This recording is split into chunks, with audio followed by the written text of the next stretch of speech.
Сәлем баршаңызға, менің YouTube каналыма қош келдіңіздер. Менің YouTube каналыма тіркеліп, қоңыраушаны басып қойыңыздар. Сіздерге видео ұнайды деген сенімдемін. Соңына шейін көріңіздер. Мен бүгін ауызашарға осындай тарым мейдалмай сүт пен талқаннан жент дайындадым.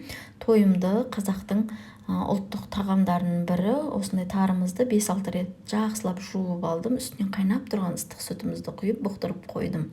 Енді талқанымызды дайындауға үстіне кез келген бал болады. Балымызды қойып, бөлме температурасындағы 82% сары майымызды, 8,5% сгущенкамызды салып, үстінен шекерімізді салып, жақсылап араластырып алдым.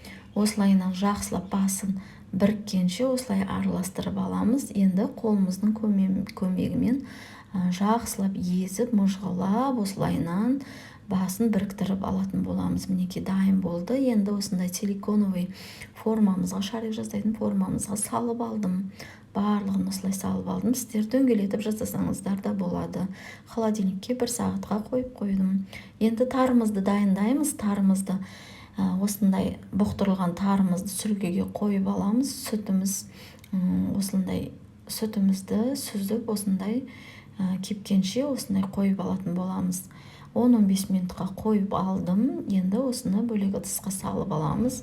Үстінен шекерімізді салып, бөлме температурасындағы 82,5% сары майымызды салып, жақсылап араластырамыз. Мінекей біздің тарымыз дайын болды. Енді осыны тарелкаға қойып әрлейтін боламыз. Мен осылай кесеге, кішіректеу кесеге салып, қаттырақ басып, тарелкамызге осылайынан қойып алдым. Женттерімізде мінекей талқандарымызда дайын болды. Оларды да осылайынан қойып, жақсылап әрлейтін боламыз. Мен тарының шет-шетіне құрма қойдым. Қазақстан шоколадын ерітіп, талқанның үстінен осылайынан узор жасап шықтым. Дастархандарыңызға осылайынан ұсынсаңыздар болады. Сіздер де жасап көріңіздер, ас болсын.